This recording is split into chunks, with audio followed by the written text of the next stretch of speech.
Rapimnas Partai Hanura resmi dibuka.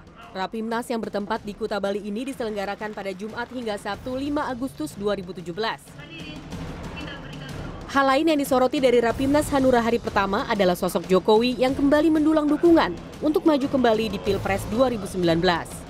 Sikap dari Dewan Perwakilan Daerah beserta seluruh Partai Hanura dari 34 provinsi menyatakan mencalonkan kembali Bapak Presiden Republik Indonesia Joko Widodo 19 sampai dengan 2024. Dengan deklarasi Hanura, tercatat sudah ada 5 partai yang mendukung Jokowi untuk maju di kontestasi Pilpres 2019. Partai yang pertama mantap menyatakan diri mendukung Jokowi adalah Partai Golkar. Hal ini disampaikan jauh-jauh hari, yakni tahun lalu saat Rapimnas Partai Beringin di Jakarta pada Juli 2016. Rapimnas inilah saatnya untuk kita secara resmi memutuskan, memberikan dukungan pencalonan dan juga mendukung Presiden Jokowi di 2019. Partai Nasional Demokrat atau Nasdem menjadi partai selanjutnya yang mendeklarasikan diri mendukung Jokowi. Hal ini disampaikan langsung oleh Ketua Umum Nasdem Surya Paloh ketika melakukan konsolidasi kader Partai Nasdem se-Papua di Papua pada 10 Februari 2017. Selanjutnya, Partai Keadilan dan Persatuan Indonesia (PKPI) juga mendeklarasikan dukungannya pada 21 Juni lalu. Kita akan tetap mendukung Pak Jokowi untuk terpilih sebagai Presiden periode 2019-2024. Menariknya, dukungan untuk Jokowi semakin banyak datang pasca DPR mengetuk palu RUU Pemilu. RUU yang mengesahkan angka 20 hingga 25% sebagai ambang batas pencalonan presiden. Partai Persatuan Pembangunan P3 kubu Roma Hurmuzi mendeklarasikan dukungannya pada hari yang sama dengan ditetapkannya angka presidensial threshold 21 Juni 2017 lalu. Pandangan umum para ketua wilayah yang disampaikan secara terbuka bahwa mereka menginginkan menyikapi bersatunya Pileg dan Pilpres tanggal 17 April 2019 yang akan datang, kita mengusung Pak Jokowi sebagai calon presiden 2019. Ada yang menyatakan secara gamblang, ada juga yang baru memberi sinyal samar-samar. Partai yang selama ini dikenal berseberangan dan acap kali mengkritik kebijakan pemerintah, memberi sinyal akan bergabung dalam gerbong pendukung Jokowi di Pilpres 2019. Jadi begini, Partai Perindo akhir tahun ini baru akan melakukan Rapimnas. Nah, di dalam Rapimnas itu agenda yang paling krusial dan paling penting yang akan menjadi rujukan utama dalam peserta Rapimnas itu adalah pembahasan terkait dengan Capres. Nah, Jokowi itu menjadi bagian dari nominator utama dalam pembahasan itu. Lantas, dari pola dukungan ini muncul pertanyaan, apakah dukungan kepada Jokowi berdasarkan kotel efek? Mengingat dukungan tak hanya berasal dari partai-partai yang memiliki kursi di DPR, namun juga berasal dari partai baru, bahkan partai yang seringkali berseberangan. Kotel efek sendiri adalah fenomena di mana adanya sosok yang memiliki karakter kuat di tengah masyarakat. Bisa jadi sosok Jokowi yang kuat dimanfaatkan partai-partai baru ataupun partai yang tidak memiliki kursi di parlemen untuk mendokrak citra partai di tengah masyarakat. Analis politik Burhanuddin Muhtadi memiliki pandangan tersendiri terkait hal ini. Berkepentingan ada kadernya yang masuk dalam spotlight, entah sebagai capres atau cawapres. Karena itu secara empirik terbukti mengangkat suara partai.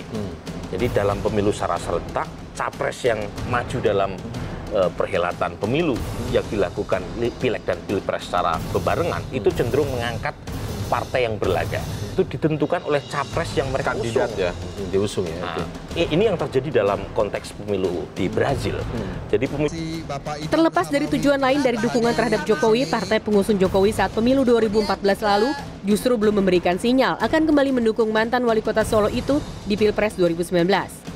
Wakil Sekretaris Jenderal Partai PDI Perjuangan Eriko Sutarduga tidak memberikan penjelasan yang gamblang terkait hal ini.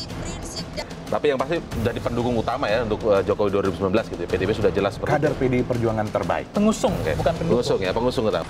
Menarik dinanti bagaimana jalannya peta politik kontestasi Pilpres 2019 nanti. Suci Bancin, CNN Indonesia.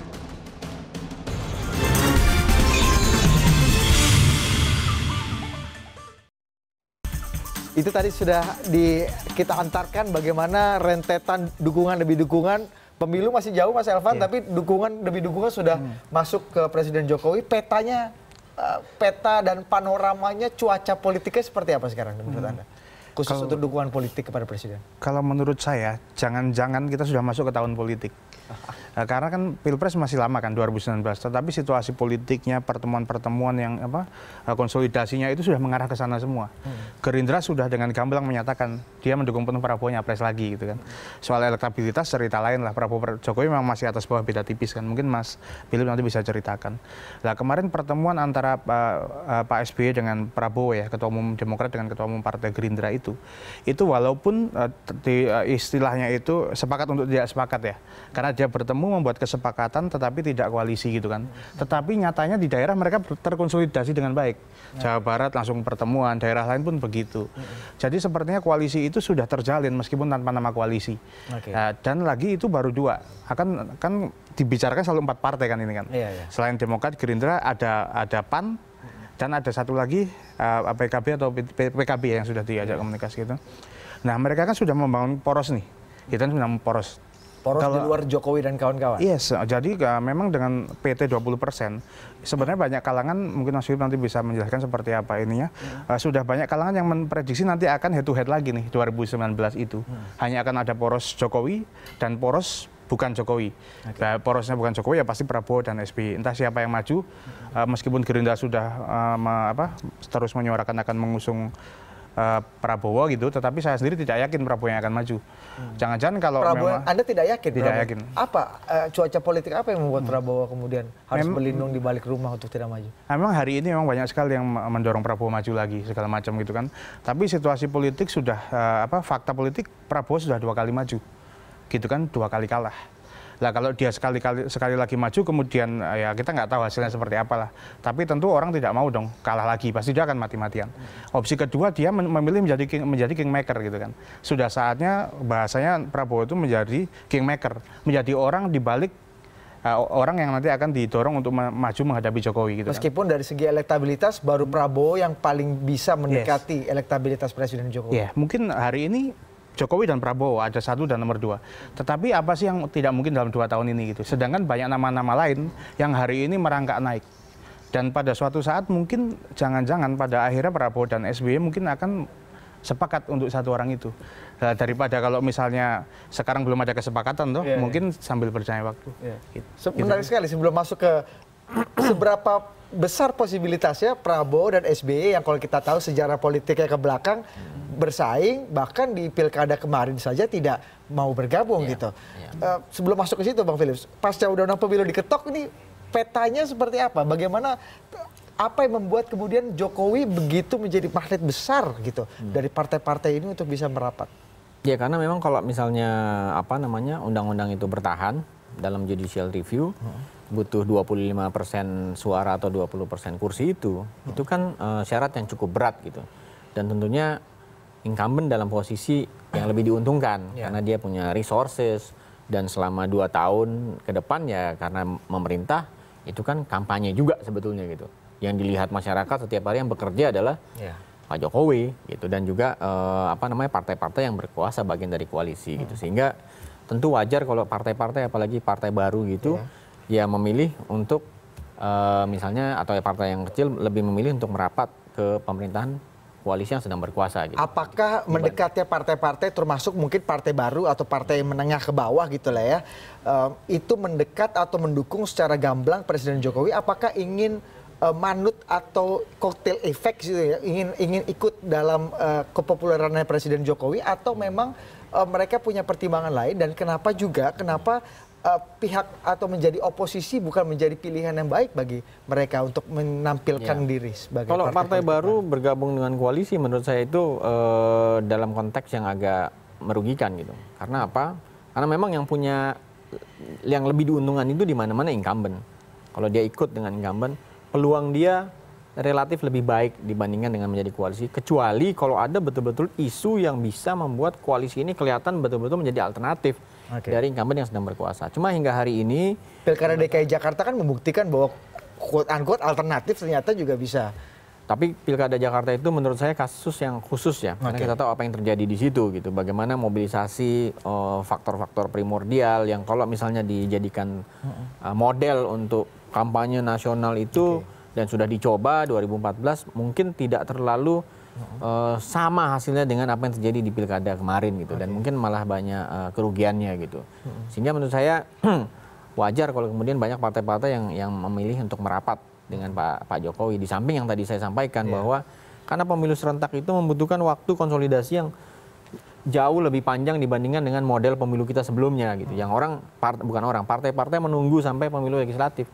Jadi dia hanya 3 bulan nanti mempersiapkan siapa koalisinya gitu. Makanya mungkin partai yang kemudian baru mendeklarasikan diri, Perindo misalnya yang aktif sekali beroposisi, ini juga akhirnya berbalik badan. Ada catatan Anda terhadap Perindo ini apa, Mas Elvan? Jadi sebelumnya tadi saya agak miss sedikit tadi, 4 partai yang sepakat untuk bergabung tanda petik bikin KMP jilid 2 itu adalah Gerindra, Demokrat, ada PAN dan PKS.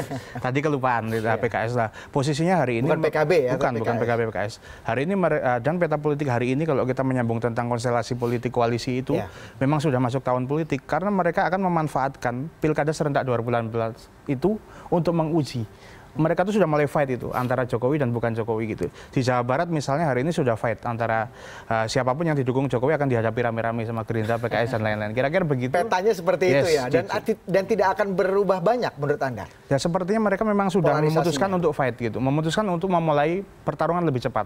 Sebenarnya itu karena di DKI kemarin dalam tanda kutip mereka bisa membuktikan mengalahkan. Jadi mereka buktikanlah mereka jalan semua. Tergantung bagaimana PDIP sebagai pimpinan koalisi pemerintahan bisa. Nah sulitnya memang meskipun koalisi di pemerintahan mereka di daerah tidak ada jaminan koalisi, itu juga PR tersendiri Mas Philip. Bang Philip terakhir untuk Anda, sebenarnya nanti gambarannya ya ini masih jauh tapi kita coba terawang dari sekarang, kira-kira gambarannya kalau kata Mas Elvan nanti kemungkinan akan head to head atau kita bisa membayangkan apa yang terjadi di Pilpres 2014 akan kembali terjadi di 2019 jika undang-undang pemilu tetap seperti ini. Ataukah nanti bayangannya akan terjadi seperti Pilkada DKI Jakarta di mana ada 3 kekuatan utama yang partai-partainya itu akan seperti itu. Kemudian kalau kita lihat sejarah politiknya, seperti apa menurut saya posibilitasnya? Menurut saya gini, faktor SBY ini menarik untuk terus dicermati. Karena kalau kita lihat polanya, kecenderungan Pak SBY itu selalu ingin menjadi pihak yang di luar dari 2 kutub gitu.